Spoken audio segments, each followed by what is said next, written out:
Hi again. The author that let me use this story actually has a book on Amazon that you should check out called I've Never Told Anyone. It's a chilling short story book consisting of 11 stories that feature stories exactly like this one. So if you like this story, you should definitely check it out in the description below. You're gonna give me $100 to sit inside this cardboard box for 2 minutes? I asked, feeling the booze slosh around my brain. It's that simple, the street performer said with a cocksure grin. You last 2 minutes inside the box, you get $100. What if I don't make it 2 minutes? You don't get $100. What's inside the box? The street performer opened the top of the large refrigerator box, and, true to his word, it was empty. So what's the catch? My friend Paul said. There's always a catch. No catch. You go in of your own free will, you get out of your own free will. You put 2 minutes between those moments, and you get $100. Let me see the money, I said. The street performer didn't look like he had a spare franc to part with. He wore a stained, threadbare suit with patches on the elbows and tearing at the sleeves. Atop his head was a busted top hat that looked like it had survived since the Great Depression. His feet were covered in mismatched, filthy docksiders that looked like they'd been hauled up from some mucky old swamp. That said, the street performer pulled a crisp and clean $100 bill from under his hat. I feel like if I go in, you're gonna kick the box or pour old soup on me or some other stupid shit for one of those dumbass TikTok pranks. Old soup? I asked, chuckling. Paul laughed. I don't know, man. Old ass clam chowder or something. The street performer shook his head. No, sir. I'm not a fan of chowder or pranks. I don't have any idea what a TikTok is. I'm just an honest man looking to give away $100 to the bravest and boldest among you. That's definitely not you, Paul, I said, laughing. Fuck off, bro, Paul said. You gonna do it? I asked. Why don't you do it? He shot back. Not bold enough? No, not really. Plus, if I sit down on the ground, I might not be able to get back up. I think I shouldn't have had that last drink. I'm gonna call that Uber. Your name's Paul, correct? The street performer asked my friend.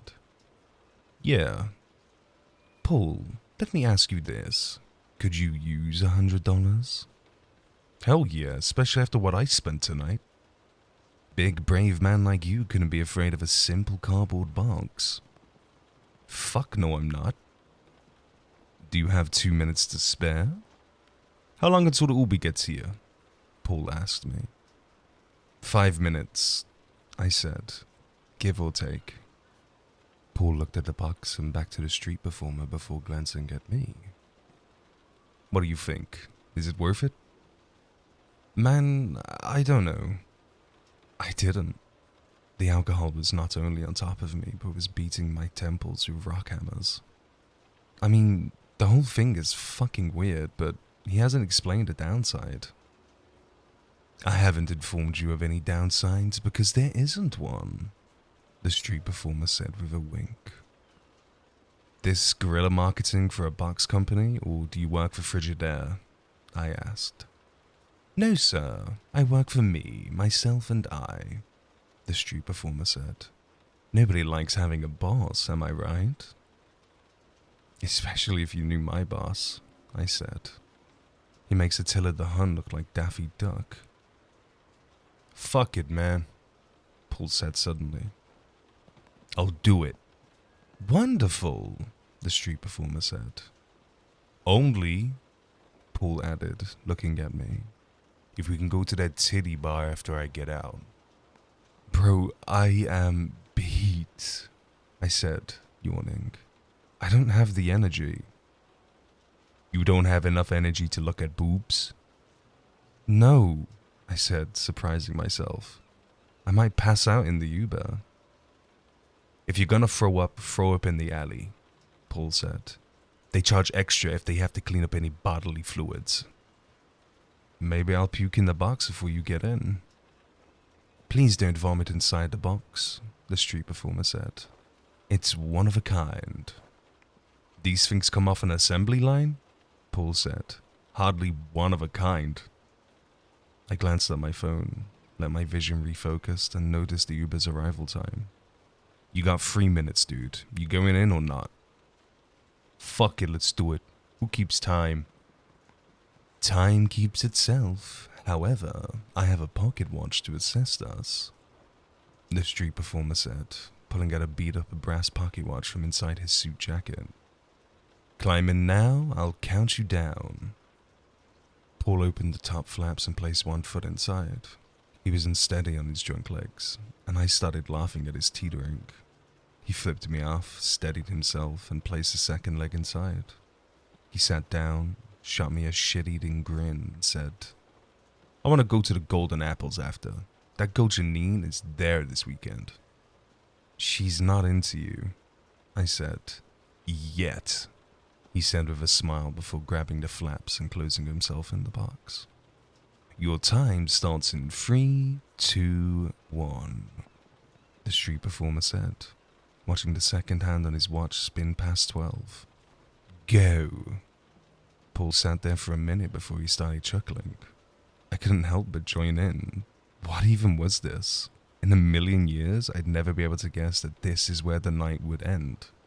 Inside a cardboard box. You start by having a few too many cheap domestics during a ball game, and end up probably being hustled by an unhoused guy in a top hat. This is so fucking stupid, I said, barely holding back laughter. They said the same thing about the dog launched into space. Hey Leica, how dark is it up there? I asked. Not very, Paul said, his voice muffled by the cardboard.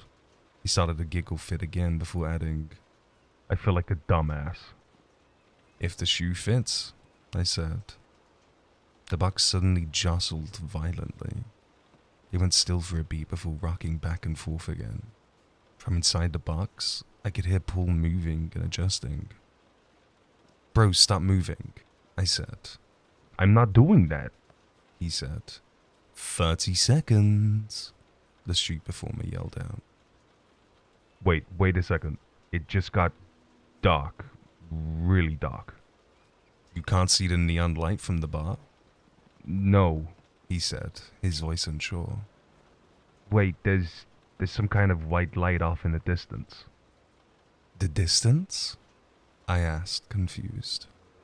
You're inside a box. The farthest distance is a foot away.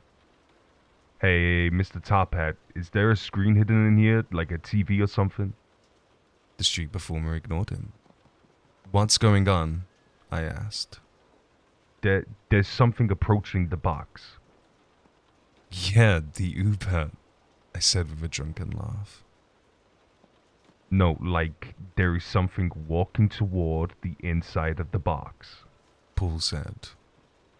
It looks like a person, but that doesn't make any sense. His voice went from playful drunk to concerned drunk. He was sloshed, but a small part of his brain was still on guard. It told him there was danger around him, but it didn't make any sense, as he was sitting inside a cardboard box on the sidewalk of an empty street. 45 seconds. Paul, stop fucking around. Bro, I'm serious, he said. Some guy, I think it's a guy anyway, is walking toward me. Wait. Oh shit, there are 2, no, 3, fuck, 4? I'm surrounded by shadow figures. Shadow figures? I asked. They look like people, but different. You fucking with me? There aren't any features that I can see. They look like silhouettes. Dude, stop. The joke's not funny anymore. Get out. The Uber is almost here anyway. Shh, he hissed. I think they can hear your voice. I turned to the street performer. What's going on here? What's the gag? He ignored me. His eyes stayed trained on the pocket watch's quickly rotating second hand. 1 minute, halfway there, he yelled. I can hear them speaking. It's faint, but But what? it doesn't sound like any language I've ever heard. Paul, enough's enough. Come on out, man. Our ride is turning down the street, Oh fuck, I think they saw me. he said, his voice quivering. Who's they? These shadow figures. Oh fuck. He said, fear lacing his words. I heard him start kicking the side of the box from the inside. The cardboard bent with each kick but never broke. Get moving, I said. I'm trying to run, but my body isn't moving. Dude, you're kicking the box, I said. That's not me. My body is frozen and they're coming. Holy shit. Get out of the box, Paul. 1 minute 30 seconds, the street performer yelled. Best time of the night. One of them is coming for me. Paul said in a panic. Oh god, they have eyes, but not like ours. His eyes, I can see Paul trailed off. You can see what? everything. He said. They're showing me everything. 1 minute 40. The money is as good as yours, stranger. There's fire. It's everywhere. The ground is sizzling. I can feel the heat. It's burning me through my pants. Oh, fuck, what is this? Get out of the box now, Paul. The other three are closing in. Their eyes are glowing white. I can see the ends of the earth.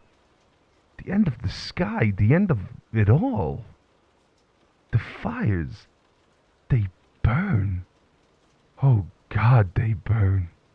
Then Paul started screaming. Not I stubbed my toe screams, but I'm being murdered and the only person who'll ever hear this is my killer screams.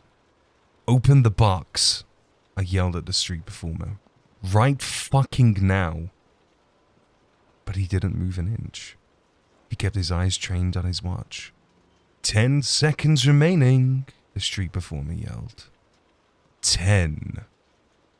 I leaned over and tried to rip open the flaps on top of the box, but they weren't moving. They felt like 1,000 pounds, and I couldn't budge them.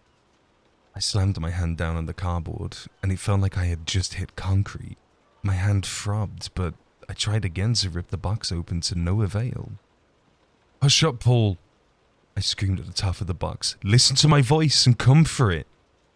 9, 8, 7. Why are you all showing me this?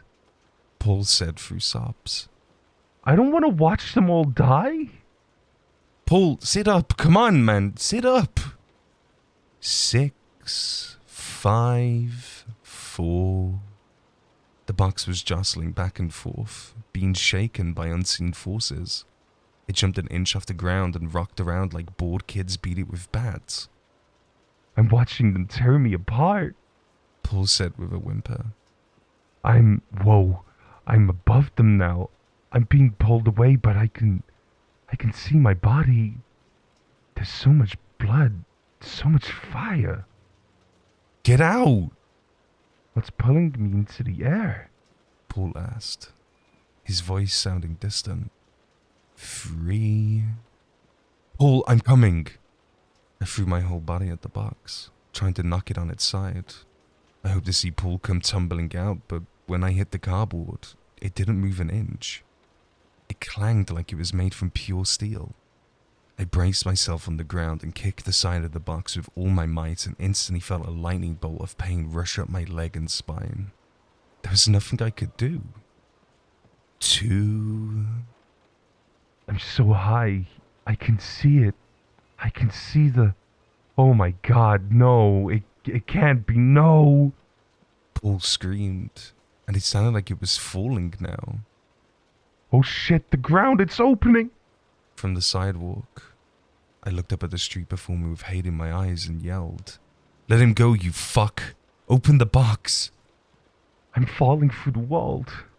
How? Oh no. Oh God, please let me go. One and time, the street performer yelled, raising his hands in victory. The box went still. Paul? You won, the street performer exclaimed triumphantly. The first of the night. He calmly tucked his pocket watch back into his jacket pocket. He replaced it with a small dollar store confetti popper. He gently yanked the string of the popper and blasted bits of colorful paper and glitter into the air. It landed all around me. I lunged at the box and tried to rip open the top again. This time, the flaps moved as easily as expected. But when I pulled them back, Paul wasn't inside. Not a trace of him. The only thing I found was a crisp new $100 bill. Paul? Paul? What the fuck? Where are you? He's left the box, the street performer said. His 2 minutes were up. I leapt onto my feet, ready to beat the street performer to a pulp. But when I glanced at where he had been standing, he was gone. I hadn't heard him run away or catch a cab or anything. Like Paul, there was no trace of him. It was like he'd never been there. From behind me, I heard a car downshift and come to a stop on the curb. There was a familiar whine of an electric window being rolled down, followed by a monotonous voice calling out my name. My Uber had arrived. I looked to where the box was, and it was gone too. All that was left was the $100 bill. You still want your ride? My driver said. Did you see anyone with me? No, he said. There wasn't a man in a busted top hat and a refrigerator box standing here as you drove down the street? I think you made a good decision calling an Uber.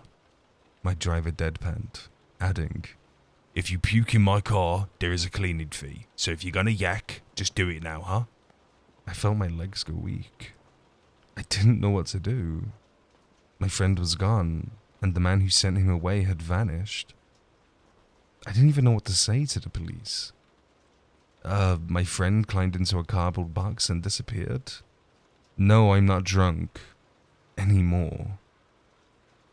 You coming or what? This is my busy time. I looked down at the $100 bill and something caught my eye. Instead of Benjamin Franklin's face staring back at me, someone had scrawled a note. I picked up the note and held it close to my face. I'd know that handwriting anywhere. It was Paul's. The note read, I've seen the end. You don't make it. Buddy, you coming? My driver asked. Yeah, I said. I'm coming. That was several hours ago. I've been sitting at my kitchen table, staring at the $100 bill. I'm not sure what to do. My mind is mush, and it has nothing to do with the alcohol. I'm at a crossroads and don't know where to go. I don't know what to say to Paul's family. How do I even begin to explain this? I keep thinking I'm having a nightmare as I sleep one off, but I'm not. I'm sitting stock still in my kitchen as the first rays of the sun turn the black sky purple. There's a vice around my heart, a profound loss for my friend and fear for the message he left behind. I've seen the end. You don't make it.